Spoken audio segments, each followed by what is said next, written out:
Hi everyone. That sucked, but hello everyone. Uh, New video again. Hmm. Last video, we had Asterian's sentencing or trial, or yeah, he was judged by his ancestors and was found guilty of non-heroic deeds. I believe that's what it was. I think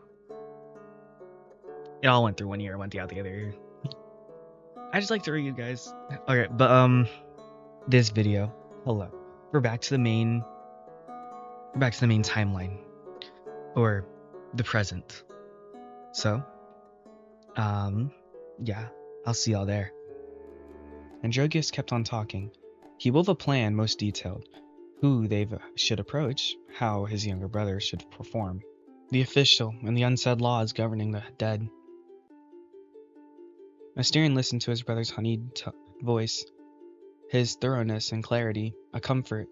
The Minotaur's eyes teared up as he realized he could love his land, the realm of Hades.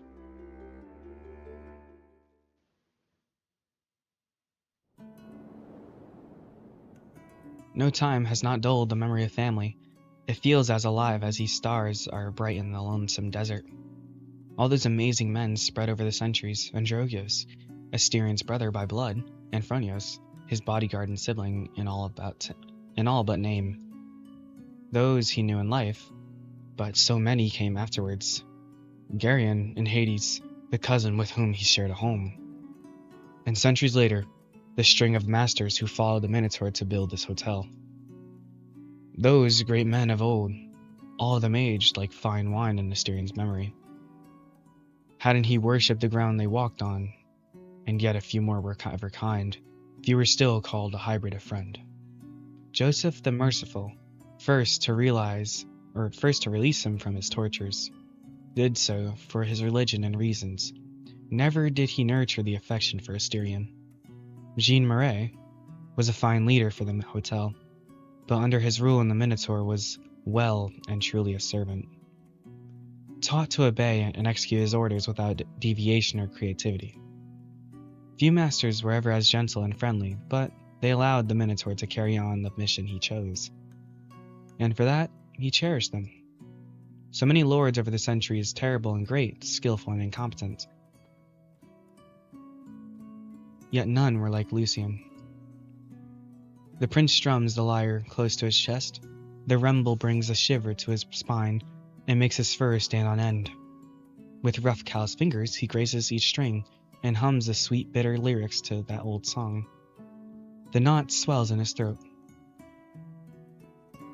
In all those centuries, had any man, master, employee, or guest looked at him like a Lucian does? His words were more sweet-sounding than the prince's lyre. His hand gives only what was fair and kind in the rightful measure. His touch, O muses, what ideas it gives. The Minotaur breathes deep. To calm the burning in his cheeks, he looks down to lyre and plucks a string to follow each syllable. For a man who is beautiful to see, but the good man will at once also be beautiful be. The prince stops, ponders his own predicament. You fool.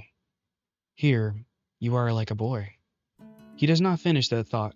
Instead, a giggle comes, followed by an unbearable heat rising from the back of his chest, then up to his cheeks and scalp. A laugh so wide, it makes one forget all the mess with that stale valley and the gods. And what causes it? Oh, the blushing prince knows why, but to admit it would be so shameful. Amidst his smiling, he tells himself, oh, you fool. Still that calf in your heart, he dreams too much. He snorts, blinks, and a poem comes. You're still a bustling calf at heart, you fool. Too ready still too, with abandoned want, too full of expectation, full of dreams. He thinks back to Lucian, and the calf jumps to his hooves, as though coming to a military attention. He kicks the ground until he thinks and longs again. The prince sighs and hugs the lyre. Around such a man, is this what freedom is? He imagines wild scenarios. Where will they be Oh, where will they even be in 5 or 10 years? The two together, leading the prosperous and dear hotel. And a want swells in the prince's chest, warm and rowdy, hard to pull in words, harder still to swallow. He tries to pluck the strings again, but his fingers and limbs all feel out of place. A lightness within sends a nervous writhing to his hands and shuffling to his hooves. Opening his mouth only leads to unfinished sentences, and hummingbirds tickle the back of his head. All words fail. And why? It's embarrassment. He knows. And the reason is clear, too. But he pretends to look away from it, to spare his cheeks from redness. Amidst all the turmoil, there is one rock to which he latches, the closest harbor to what he really desires. He thinks back to that velvet night, just before playing his lyre in the lounge, and the hug they shared. Just the memory of it drops his shoulders and slows his breath. The man's grasp at the small of his back squeezing, and the warmth as their breathing mingled together. It stirs things in him, desires and words, so much that the Minotaur finds himself praying a new chant. I want. He strums his lyre, and for the briefest moment he thinks with a mind unclouded. All of his long existence is laid bare. I want. If a gadfly buzzes at the back of his mind, it is driven away, or at least, it no longer drives him away in a frenzy. There's an anchor now, and more to life than gadflies. The shallowness of breath, as if to breathe is forgotten in a fog, persists, however, for the first time in a long time. The bull feels he can see a way out of so much. The shallowness of his breath, as if to breathe is forgotten in a fog, persists. However, for the first time in a long time, the bull feels he can see a way out of much as mires of thought and unthought. He was once afraid of Lucien, wasn't he? It feels like so long ago that he opened the door to the cold room. Wasn't he suspicious of the new master's desires? And of the mankind's unsightly wants? But all of it feels absurd now. Didn't Lucien tend to the weakened Minotaur and bless him with the laurel of wraith? And that night, when they went out to stargaze, what ideas the man instilled in him? To think he, a Styrian, could ever be amazing, let alone worthy of wanting. By the 12, his cheeks so flushed it burned. Lucien's gentleness was much like that of Androgeos and Phronios. The Minotaur should have known him earlier to trust him. And that letter from Clement, what a silly waste of time.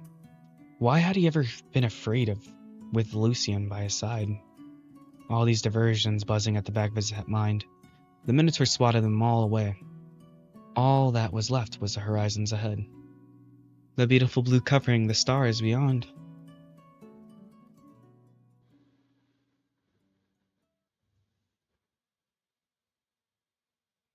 As pallid as starlight fades, dims and then hides behind the brighter shining chariot of Helios, so to do the Minotaur's thoughts recede back into his mind's depths, with the lazy arrival of the morning. Those thoughts, too sweet as he indulged in them under the cover of darkness, are far too decadent in the light of day. Duty and propriety, the uniform of sash in his office, are drawn back around his naked wanting, but much like the stars behind the sun's light, and much like the nudity under the clothing, he's pricked out for the day. His reveries linger in what the shadows they can find. They cling to his legs like shy children as he returns to the master's apartment. They peer at him from the corners of the hallway and over the banister of the stairwell. They hang from his wide shoulders and tickle at their whispering into the ear stokes, the heat in his cheeks and his belly. He wants to stare that want. He wants to share that want, improper as it may be. But Lucien told Astarion, what feels like countless lifetimes ago, to the deathless bull, that he could speak freely to his lord whenever he wanted. And the master's word is law, is it not?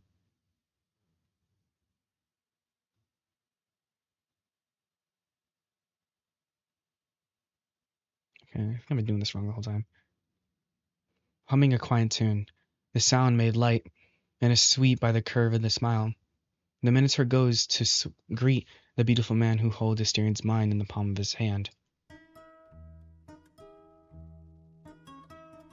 But woeful gladness, tragedy strikes. The sweet-sounding honey-tongued lord is not yet up. What can a most bovine friend do? He sits on the couch and waits, expecting their footsteps that do not come. Tail swishes to and fro while hooves threaten to escape the wood floor. Without thinking, he chews on nothing at all, searching for words he knows what not to use for. Time ticks away, and what an unbearable torture it is. Decades in the cold room did not bring his stirring into his limbs. He decides to keep himself busy. Tidies the couch, dusts the dining table, washes dishes, cleans the kitchen, brews coffee, cooks breakfast, dirties the kitchen and... Oh, okay. Wow. Dirties the kitchen and dishes, cleans up again. And still, the master sleeps. In his selfishness, the Gratin prince does not care if the food goes cold. All he wishes is for... He pretends he cannot put into words, and the thought fades away. Fades as stray shores pop up all over the place. Half a dozen droplets run down the brow by the time he's done, while his back is streaked by streams of sweat. Heat outside, disquiet inside, agitation all over. The Minotaur does not let himself stop. So, he takes a final look around, and as if caught off guard, as if unforgivably naked, by a mirror on the wall. The split second of when a man is made witness to his own body, the thickness of his neck, the wetness in his eyes, the pink of his snout. His horns too, except their clumsiness is gone. What blessings has he been given today, that they feel so majestic and noble? Oh, little star, we hoped and prayed for the gods made you as strong as the sea is deep, so that you could live to witness a moment like this. With both hands, the prince takes hold of his horns, tugs, and how easy it is guiding them to this mind of his to find pastures where sweet fruits are plentiful. Then his sight is pulled to something just as noble, but less polished by far. His face and all its fur, messy from the rooftops of wind, and made wet to his own sweat. He scratches his cheeks, which does nothing to tidy the fur going every which way. So he trots to his bedroom for his brush, then back to the living room, bare-chested. He sits by the window to enjoy the sun as it warms his freshly brushed fur.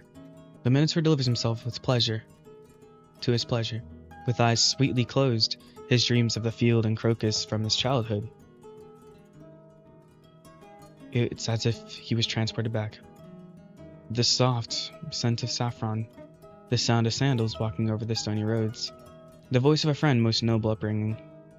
The Minotaur breathes deeper than he's done in centuries, and by the 12, he smells like a sea spray in sand, sunlit in the morning's breeze, hard work and honesty. Astarian hums as he brushes in front, taps his hooves on the floor while tightening his arms, sings when he's reaching his back. And that's how you find him, singing in his ancestral Minoan, with eyes closed in reverie and his back towards you. You take a sip of coffee. He didn't even hear it when he came out and poured himself a mug. Despite the drowsiness, you take in your surroundings. The impeccable living room, the food ready at the dining table, a veil of stray fur floating around the couch, the unmistakable smell of sun and sea. And Astarian, of course, more cheerful than when you signed the contract of rings. Another sip of coffee. You gather your words for a compliment, or perhaps a piece of witty commentary, but all that comes out as half a sleep grunt. Astarian's singing trails into a equally rhythmic stream of words. A greeting, a compliment, an all-apologetic apology if the coffee is cold, a proud excuse if the food is just not right, all the while brandishing that brush and talking about his back, and talking about back, this and that. You must close your eyes and focus to make sense of what the Minotaur is saying. It's so much at once. Today, I was thinking about you. I was up on the rooftop. It was so refreshing, seeing the sunrise with all the wind on my face. And well, sorry to have you seeing me like this, but it's been long since I brushed my back fur. Plus the sun under the windows. Okay, sorry about that, everyone. The sun under the windows feels great. So good, I was thinking back to when... Back this, back that. You sip your coffee again, which triggers a rapid firing of neurons in your paralyzed brain. In a flash, it all makes sense. Back? You want to help with me brushing your back? Pardon? You want me to brush your back? Moo? He's holding the brush out towards you, hand limp and half extended. His only reaction when you collect it is to follow your every movement with his wide awake eyes. Your eyes lock for a second or five. You move to walk around the sofa. He turns his back to you so you don't have to.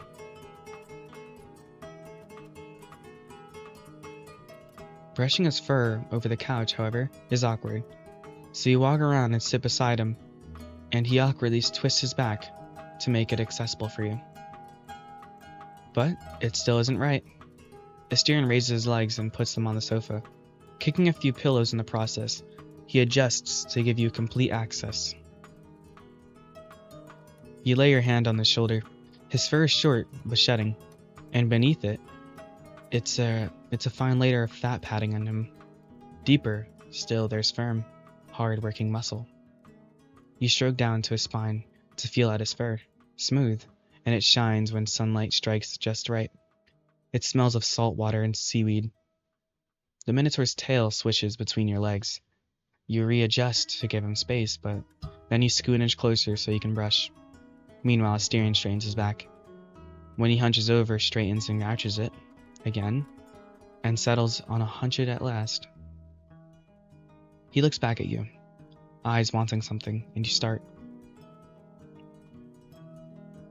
Gentle at first, the brush only drifts over his slick fur, as gentle as the sky's blue. Asterion scoots a fingertip closer, and you take it in as a sign to dig in, enough to feel the contours of his musculature. Neck, like sturdy calm on granite, traps like a pair of laurel wreaths crowning his shoulders, lats like an eagle's rings, all down, all drawn and taut, like a bow about to release an arrow. You run the brush down his spine, and he lets out a chest-deep groan. Brushing the small of his back, comes to the flick of his own tail and ears. And again, it goes, as many times as necessary to shed all the ancient fur. Silence is not uncomfortable. There is a peace in brushing the Minotaur's fur, and the little grunts he cannot hold back, and your hand tracing over the step-wide back. However, one can't help but be curious. How did you ever get so strong? Asterion's ears flick, but he doesn't look back. I trained in archery ever since I was a boy, and it helped in the fields as well. Later, I learned other forms of combat. You press harder, taking the chance to undo knots and have tension on his back. His tail swishes and hits your legs. But I suppose it's also my lineage. I wasn't exactly normal. This is how I used to look when I had blessings or two from the gods. He claps his hands together, and that alone sends contractions all the way to his shoulders, while chewing on his own words shift his jaw and neck. Slowly, carefully, he picks what to say, but it all falls apart as a giggle overtakes him. When you brush the middle of his back, whatever you planned to say is gone. He still takes the leap. Say, I was thinking about you, my king. I'm sorry? I recall making a promise to call me Lucian. King of Kings. That's not my name. Almighty Lord of mine. Lucian. He looks back to you and sticks out his tongue. Absolute monarch. Very well. Proceed with what you're saying. I was thinking a lot about you. Good things. He arches his back. Exclusively. That's a relief. I can't have my business partner. I can't have a business partner dissatisfied with my performance. The Minotaur grumbles and squirms in his seat. His tail thrashes around. Sorry, my foot was tracing the desk. His tail thrashes around as he shakes his head. He does not look at you. This time, however, he makes an effort to keep his gaze focused ahead. It may be presumptuous on my part, but I don't know if it's right to or respectful to say it, but would you believe me if I said that you were shaping up to be one of the finest masters the hotel has ever seen? Before you can say a word, he cuts you off. Forgive me. Not one of, the finest of them all. You will be, I hope. Oh, I'm that good, huh? In just a few weeks, I'm already ahead of the gentleman, like Jean Marais. Asterion scratches his cheeks with both hands, just as redness comes to his ears. Jean Marais was a fine man, but you are made of something else entirely. The hairs at the base of his neck, fine, delicate even, all stand on end. Like metal and marble, that's how different you two are. And what exactly makes us different? Asterion looks back at you, eyes wet in reflecting sunlight. His breathing is just a tad agitated, too deep, too quickly. He hugs his own legs, and then sighs as he looks away. No answer comes, but a dozen brushstrokes later, he speaks again. No, this is not what I was thinking earlier. It was something else entirely. I don't think I've been fair with you. You've treated me with such kindness, unlike anything I've... And yet, I was afraid of you. But not because of anything you did or said. It was all due to what I've been through. You remind me of the finest men I've known. But you, what have you done and how you act, you are unique among them. You'll be the finest master to this realm has ever seen. But what I was thinking today was how blessed I am to know you. And should I call you my friend? Doubt threatens to capture me. It whispers things to me. But your words and actions are clearer and more absolute than anything in this realm, and I would be a fool to deny them the affection I feel for you. I must call you my friend, for it is true, and I know you feel the same towards me. You'll be the greatest lord this realm has ever seen, but beyond that, by far you'll be my favorite. My friend and my business partner. However, you raised me into the sequel, but this one time I ask that you take my gratitude as the hotel's keeper. If you were to believe the Romans, there are many kinds of love. That of a parent for their child and vice versa. A god for mankind, or a pair of loving darlings. To be under your gentle leadership, kindness and bravest by far. I shall love it, my King of Kings. There isn't anything you can say in that response to that, and so as you finish brushing your friend and business partner, you say nothing. Instead, you set the brush aside and hug the Minotaur from behind. Your hands go to his front and meet over his navel. He lays over your own, rough fingers grazing yours and almost entwining. Your stomach supports the small of his back, but The fit is not quite perfect. He arches his back, you breathe in deep, yet there is an arching gap between you two. Your breathing grazes his spine. His comes as a shaking snort. Your scents mix together, so much so that both are left with hints of each other. Your voices mingle as well, neither sobbing nor laughter, only involuntary groan, slipping out as a careless moment when two men become something else.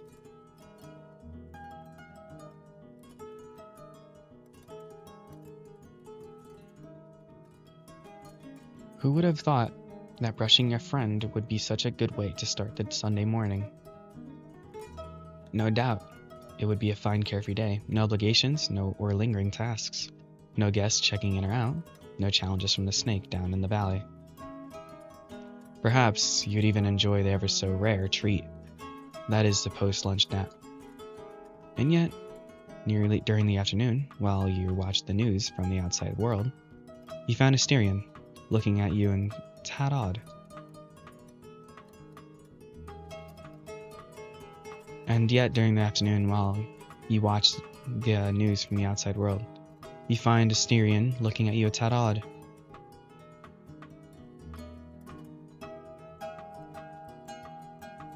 Even when you put on the documentary about Greece's economy, complete with drone stock footage and royalty-free songs, he does not look away.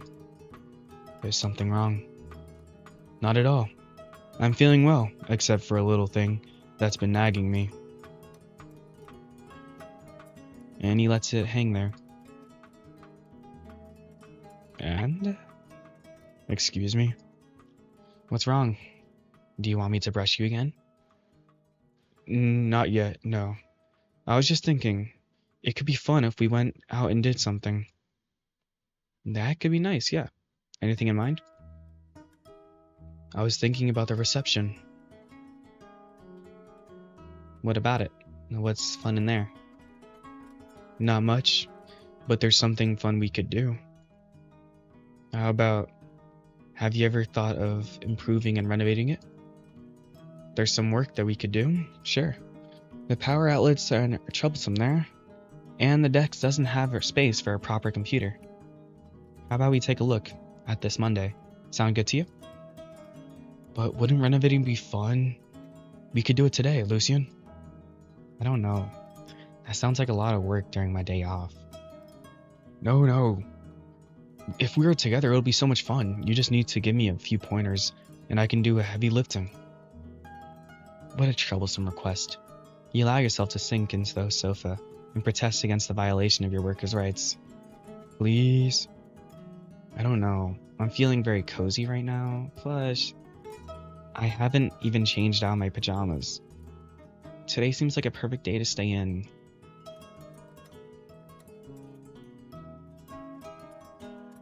He nuzzles your hand with his wet nose.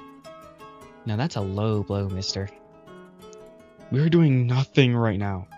Why leave for later what we can do now? Because it's our day off. His eyes lock onto yours, lost in thought, then slide down to your hands. But a glimmer of the liveliness overtakes him and spreads to his flickering ears as a swishing tail. I will let you brush me again. He knows just how much you enjoyed it. There is no escape now. Okay, you win.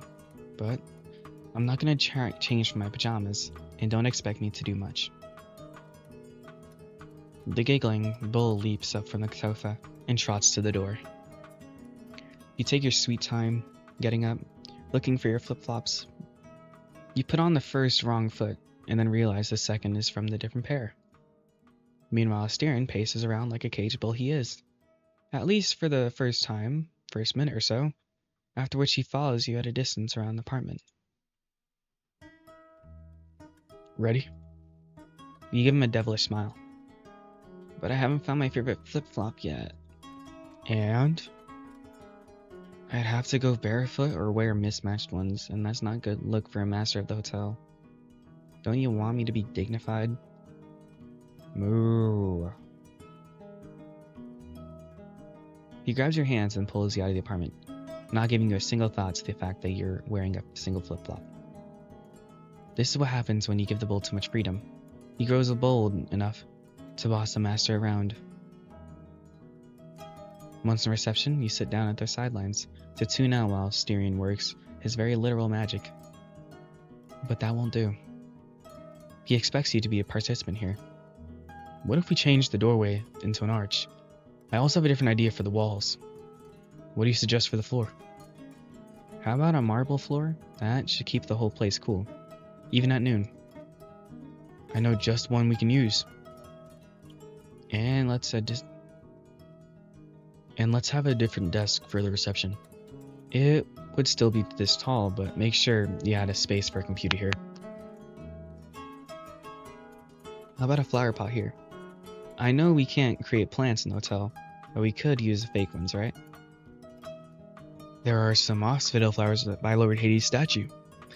There would be no issue with bringing some in. Anything else? I was thinking about bringing the lounge closer to the reception. I could reroute it so there is a door leading to the right of that by the desk. You can just move the entire room around. Of course. Allow me to draw out my proposal. How about this? Now that's much better than the old reception. It looked more like a blank than welcoming hotel. It looked more like a bank than a welcoming hotel. Oh well, it's what Jean Marais wanted. I didn't have much say in the matter. Well, now that you have freedom to execute your own ideas, anything else would be renovate? For a century or so, I've had some ideas for a new front facade of the hotel.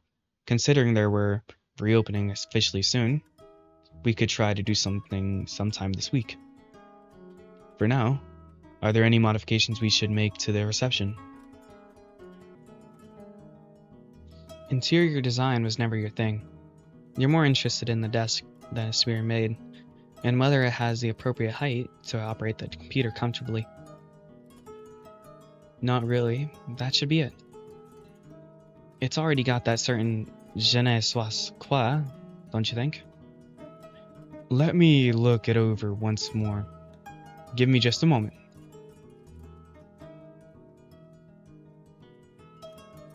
Is that... What in the Sam Hill happened here? Not much. Styrian wanted to renovate the reception, so we used hotel magic. Do you like it? Like it? Partner? Don't get me wrong, this is pretty and all, but you almost gave me a goddamn heart attack. I wasn't expecting to walk into a whole new room out of nowhere. Don't blame me. Styrian's the one who had the idea of doing extra work because he was bored. Wait, aren't you on your day off? Yeah, I am. But the master's work is never done, it seems. Luke scratches his chin, then looks you up and down. Are you still wearing your pajamas? Damn, it's almost 4 p.m. And what's up with the single flip-flop? Styrian dragged me down here against my own will because he wanted to play interior designer. I couldn't be bothered to put on clothes and he couldn't wait for my flip-flop. That's so romantic. You look like a lesbian couple out about it, have their first IKEA visit. Is the U-Haul parked outside? There's nothing romantic about this. Besides, Styrian and I are just friends. I think this is indeed it for now. Shall we head back up so you can brush my fur again? Luke bursts into an ear-splitting shriek of laughter. Like fucking clockwork. The two of you are sweeter than stone honey. But I gotta say, I wonder what you're packing to keep a bottom this big, satisfied Lucian. Luke, for the love of all that is holy, shut up, or I swear I'll pluck each and every feather from your ugly face. Feisty, like a top whale should be. You're in good hands, Styrian. This one knows how to dish one out. I am sorry? I don't understand what's going on. You precious little bean, never change. Now, Lucian, before you pluck every feather off my handsome face, Coda wanted me to invite you two to his room. He's feeling like doing a cozy movie night. And all the usual suspects are invited. 8 p.m., alright? Don't you two miss it. And bye. You ain't getting your hands on me that easy.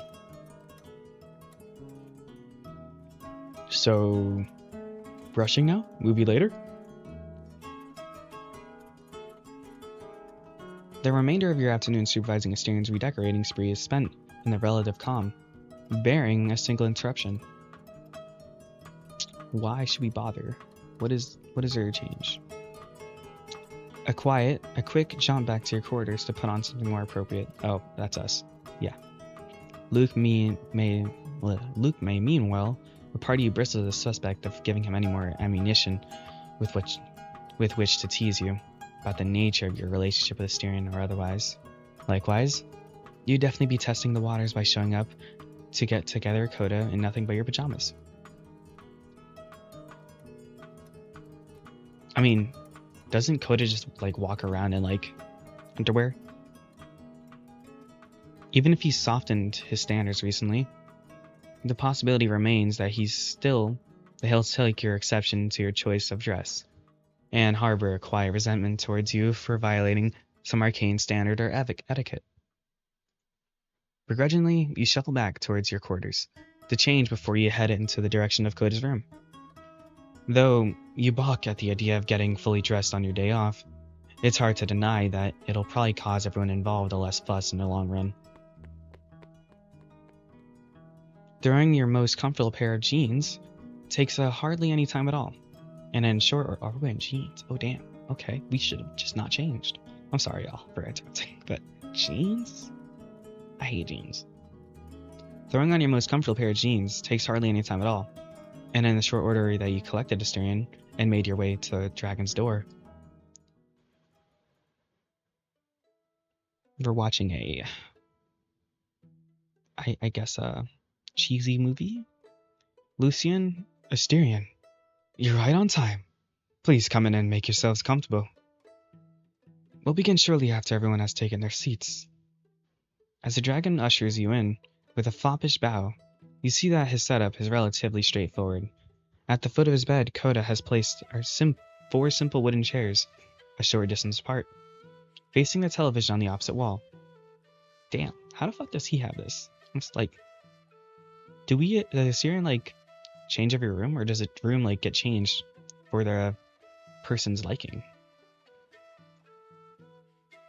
On screen, a black and white image of a young Japanese woman illuminates in the room with a silvery glow, being streamed free from a popular video hosting site.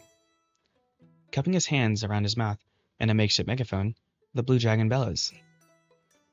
Luke, we're about to start. And keep your pants on. I'm in the little boy's room. Unfazed by the sudden shouting, you look at the video's title and you turn your attention towards the host. Late spring. I wanted to make an opportunity to share a little bit of Japanese culture with all of you, so I chose by an old drama by an esteemed director. I mean, I don't know what. I'm glad you asked. The film follows a young woman, Noriko, who takes over her elderly widower father, Shukichi, while her family tries to pressure her not to get married. Yasujiro Yozu directed the movie right after the World War II.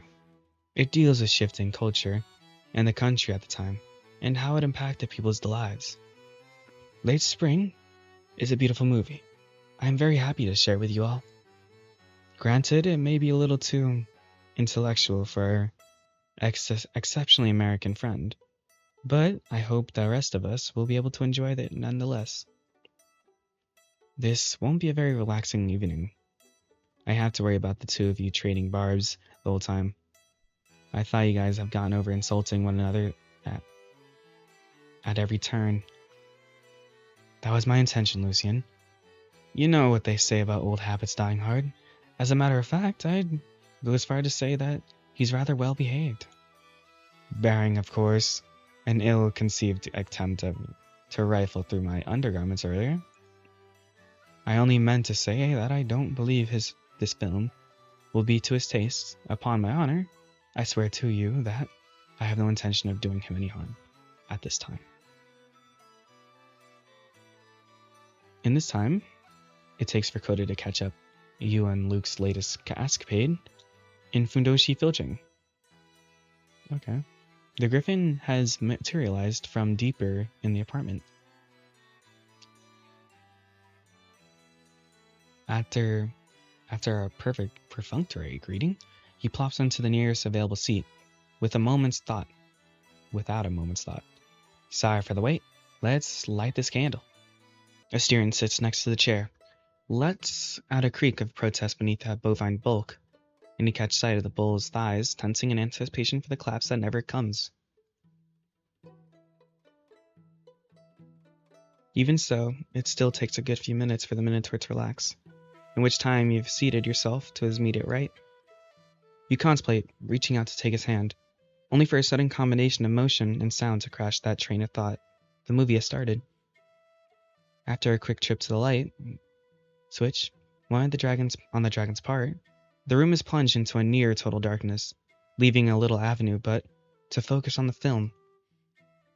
Still, the unquiet mind is never capable of finding fresh sources of distraction.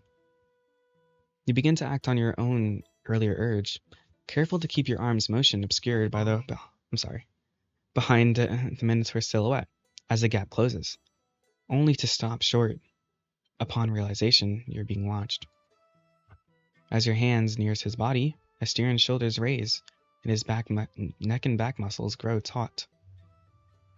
And his neck muscles grow taut with the effort of resisting the instinct to turn his head. Such an unsubtle motion will give you away, whether right to meet your gaze or left to avoid it. He cannot bear the move so thoughtlessly. Like drawing of a bow, the Minotaur's patience strains towards release. But before the string can snap, a deep exhalation dissolves the knot of worry in his chest. He looks at you, pleading eyes, soft and utterly human. Flick in your direction, and then, hesitantly, he nods his approval. Just a few millimeters is permission enough. It is only then you make contact with his thigh. In contrast to the meditative calm of the tea ceremony that begins in the film, and the contemplative comedy of the matters that precedes, there is a growing agitation in Asterion's mane. Or Mayen? Yeah, I think that's Mayen. Despite the dim light, you see his fingers twitch, curling and uncurling, at the empty air as he's seeking phantom lyre string to pluck. Then, around what you assume to be the end of the first act, you give his knee a purposeful tap with your forefinger, and a snort of surprise escapes his flaring nostrils. How brazen can a man be, even in the company of friends? How much do you dare to chance? The cover of the darkness can only hide so much, and yet he gives no sign of wanting you to stop. Like the beating of the shoulder drum in a no scene, the insistent tapping of your finger seems to spur the Minotaur to begin his own affectionate overture. Tail swing to match your tempo. Asterion responds with a sharper exhale before your silent performance begins in the next movement. Millimeter by millimeter, his hand creeps to yours, and then the intervening time, you readjust, rotating your palm skyward in preparation to receive him. When his fingers brushes the edge of your hand, the sudden rush of slick fur against your skin gives you pause. Anxiety is palpable in every tiny drop of clammy warmth that emanates from the Minotaur's meaty mitt. Even so, the advance continues until his hand has all but engulfed yours. With eyes locked, you apply the slightest pressure with your fingers, and watch Asterion's demeanor continue its subtle shift.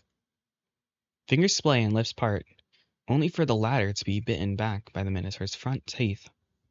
In his throat, you hear what you suspect to be the strangled beginnings of a moo. Through his palm, his pulse thunders into yours. He squeezes back, just hard enough to answer, and you loosen your grip as the cycle begins anew. Squeeze, relax, atria, ventricles. The two-part harmony of your heartbeats mutes the movie into black and white noise. Before either you know it, the credits roll, and Asterion's grip turns vice-like as the sudden light shatters the dreamy atmosphere. As everyone knows, fuck, I'm terrible at this. Premarital hand-holding is sin. You've both most certain. What the fuck is going on with Luke? Okay. I've never seen that face before. I'm sorry. As everyone knows, premarital handling is sin. You must have almost certainly been caught red-handed. You brace yourself for the merciless round of ribcage ribbing and interrupt, only to hear a different sound cut the silence. Luke is bawling his eyes out. He even pulls out a white handkerchief from his pocket, using it to dry his tears before loudly blowing his non-existent nose into it. From what you can gather, though, the unintelligible bird noises he'd been tearing up for the entirety of the third act, and the gentle comedy's culmination in the deep, quiet tragedy of everyday life sent him careening over the edge of composure. Though your discreet dalliance with Asterion kept you from absorbing much of the context, it seems Luke's sensitive side has come out in full force, to everyone's apparent shock. Eventually, Coda rises to his feet and attempts to comfort the sobbing Griffin, only to wince in discomfort as Luke draws him into a back-breaking hug. The all-American himbo has no qualms about burying his beak into the dragon's robe. With all he vents tears, snot, and frustration, with the film of all while. Over the Griffin's shoulder, Coda looks at you in the eye, starting to note motion for help. But the words die when his gaze drops downward. The sight of your fingers still interlaced, with Asterions resign him to fate. He waves you off with a flick of his wrist and leans back into the hug. The journey back to your quarters, however, numerous the flights of stairs between you and your goal, passes peaceably. In the silence of the hotel's empty halls, the subtle rhythm of your courtship reasserts itself. The music swells, vivace heartbeats, Adante's footsteps, and the occasional squeeze of the hand mark for your passage as you lope off together into the night. And the night alone bears witness to these two souls. It ain't just right. Noriko's pa cut her out of his life like it weren't nothing at all. There comes a time for every parent when they have to leave their children go. He made the right choice to let his daughter live, rather than allowing her to sacrifice her best years for his sake. Marlaki, talk about high-minded horse shit like the order of human history, if you want, but how is wanting to make sure your folks are taken care of selfish? Noriko's whole marriage is built all around that lie, that her dad's gonna be okay without her. Ain't no way she's gonna be happy, no matter how good a man her husband is. If she finds out she was tricked into being where she's at. Ain't no way she's going to be happy, no matter how good a man her husband is, if she finds out she was tricked into being where she's at. The alternative would be just as tragic. If they both stayed as they were, she'd have taken care of her father until he died. And then what? She would have woken up one day, middle-aged, childless, and unmarried, with no prospects in life. No reason she couldn't have been happy if they just both stuck to their guns at the outset instead of lying to each other. Just gets bleaker the more I think about it. They both don't want to get her hitched, but everyone's pressuring them both to giving everything up just because society thinks it ain't right for a woman her age to be single. That ain't no way to live. Being miserable for someone else instead of being happy for yourself. Come now, it's not as bad as they all say, is it? Really? You mean to tell me that you ain't had anyone or anything you cared about more than whatever you thought, or more what other people thought about you? Nobody you stand with, even if the whole world was against you? The dragon flinched and then went limp into Luke's grasp, as though the griffin's words had crushed the life out of him. He seemed to shrink into himself, however, briefly, and Luke took notice, slowing his mad rant to a crawl. Through the veil of his tears, the eagle's brow furrowed in concern, before a more familiar look of blithe jackassery overtook him. far are we? Oh, we're like right there. Okay. Jesus, Coda, I'm sorry. Really, I am. I had no idea things are so awful black at home. No wonder the suicide rate's off the roof. And nobody wants to fuck. Y'all ain't got nothing to live for. Excuse me?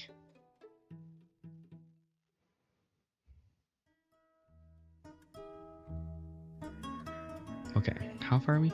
Oh, fuck.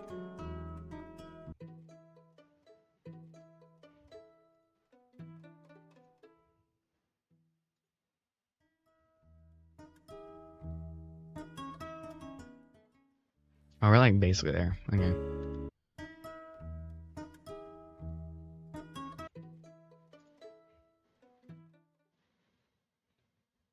I don't know how much hours I got, like 2 hours or something. As he waits for his king of kings to finish preparations for the day, Minotaur sits by the dining room table. He hums a string of songs as he graces his hooves over the floor, tracing the seams between the wood tiles. On the table is a wooden fruit bowl. He runs fingers through over its rim, smooth with a matte finish, ever so lightly speeding up the movement until the bowl spins. The Minotaur had summoned the wood, and his mind's eye is chiseled from its brutish shape. Lucian, meanwhile, had filled it with fruit. Ripe red apples, bountiful bananas, perfect pears, bunches of grapes, overflowing like a maiden's hair. A sight to behold, both in appearance and fullness. It wobbles at the Minotaur's spins, but not as much as to tumble. He swipes his hand, pushing the bowl to yet greater speed, but it does not lose its balance. Neither do the grapes launch off the tangent into a tangent. Asterion flicks his ears and giggles. What a fine fruit bowl, a fitting centerpiece for the dining room. To spin ever forevermore, and yet never to tumble down. You witness it, all from the other side of the room, as you go over your notes about today's activities. You look down at your coffee mug. It's tainted with a smiling bunch of grapes, and needless to say, the coffee is delicious.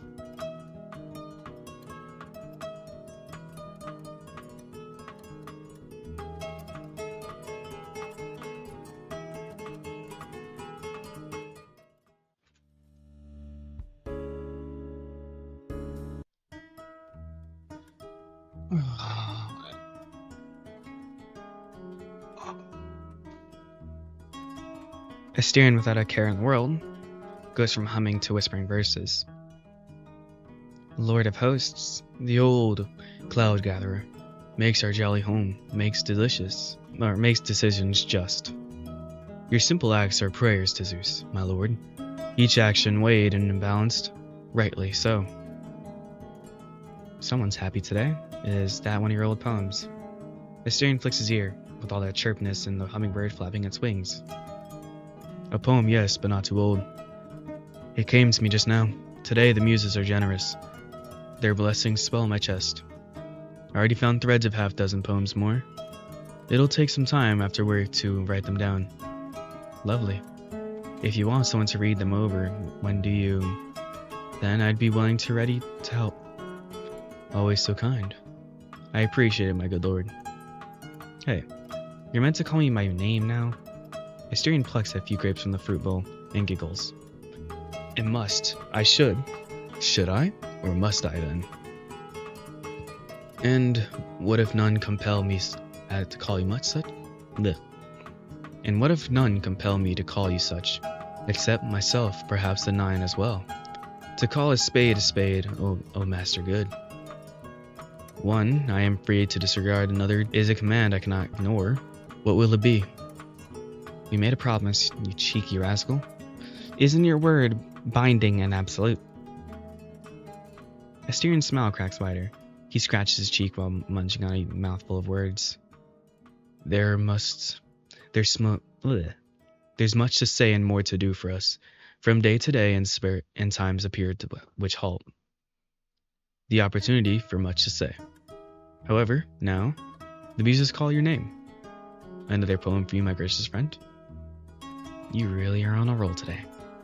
But there's no squirming out of it, you promised. That is true. Then it's neither command nor suggestion, for a promise is an order placed in oneself. As for being on a roll, I find myself enjoying the idea that my poetry makes you happy. Or just saying that makes me... Oh, just saying that makes me... It's embarrassing to admit it. It is, however, the truth. He hesitates, red showing through his fur on his cheeks and blooming across his snout then. I recall you invited me to hug you, if I ever so desired, and I extended my same offer to you. But we've seldom made use of that.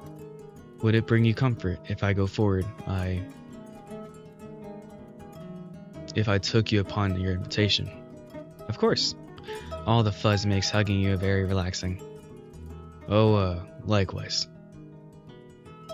I don't mean to say you have fuzz.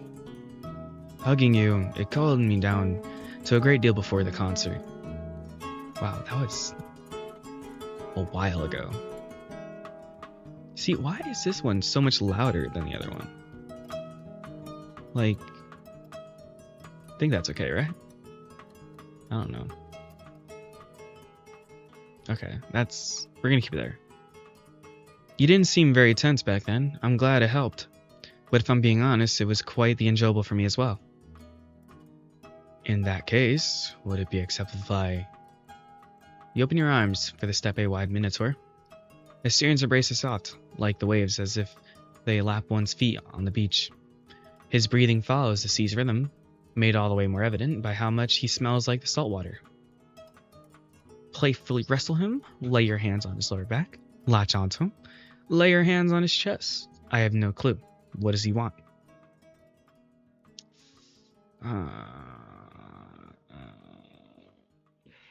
What would I do here?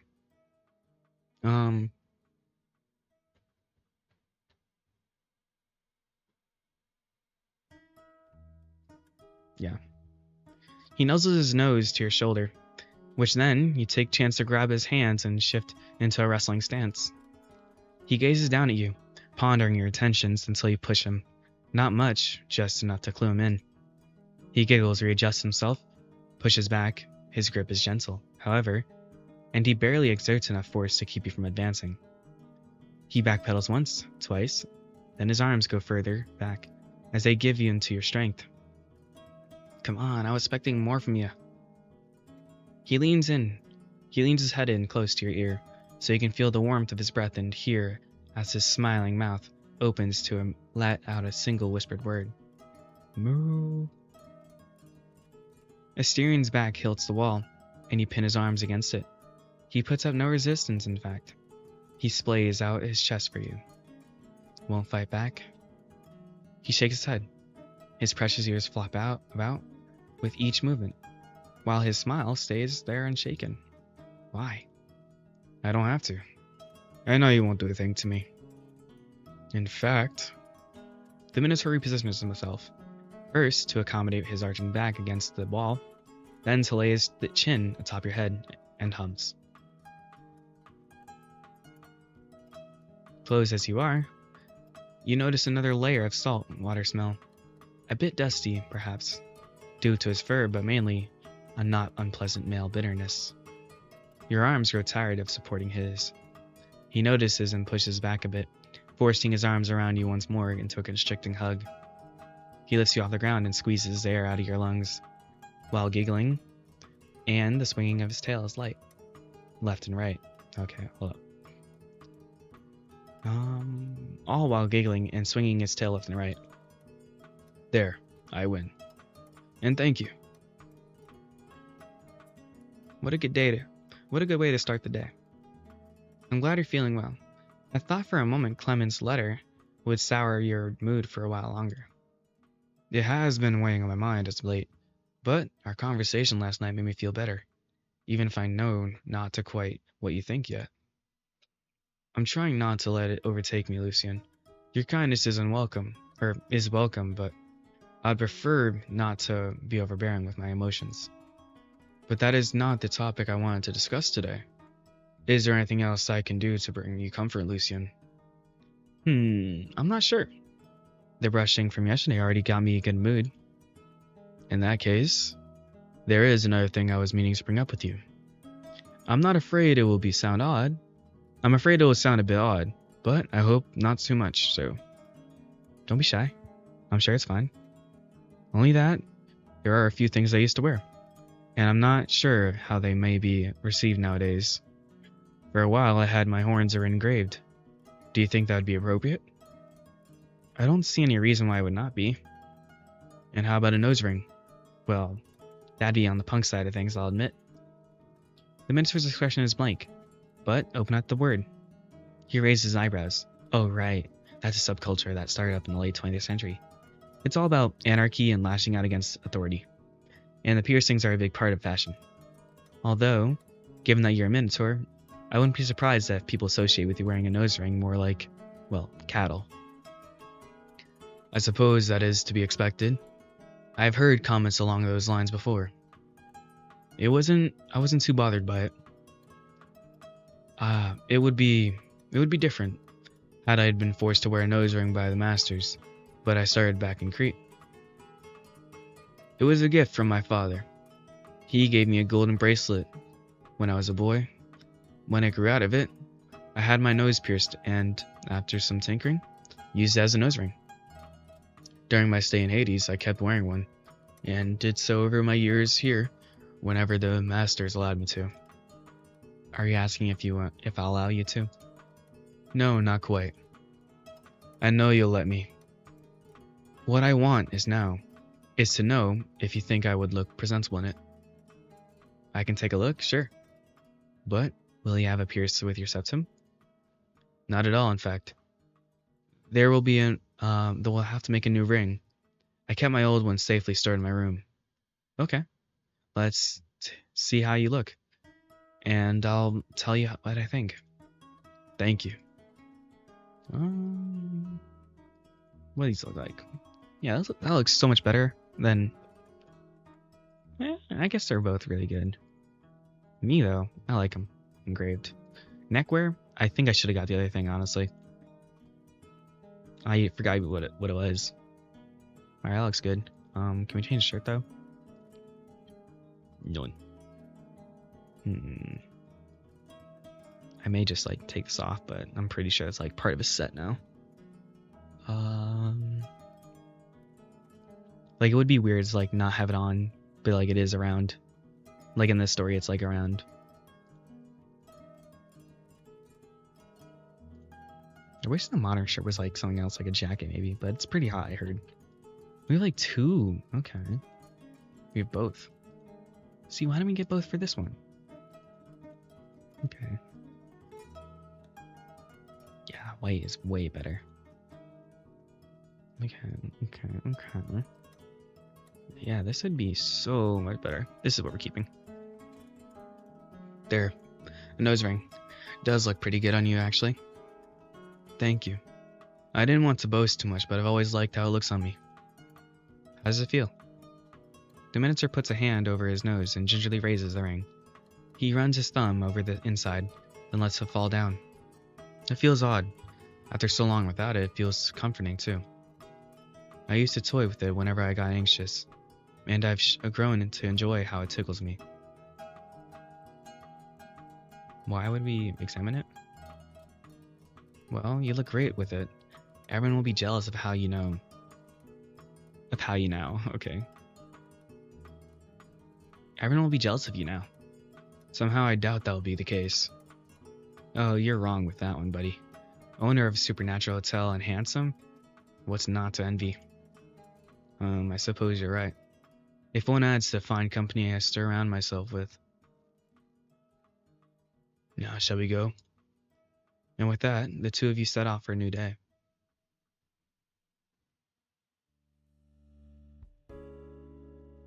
You head to your office to plan activities for the day, as usual. Okay. I will end the part there, guys. Thank you for watching. Okay. Back from the video, everyone. How are y'all doing? This video was a bit good.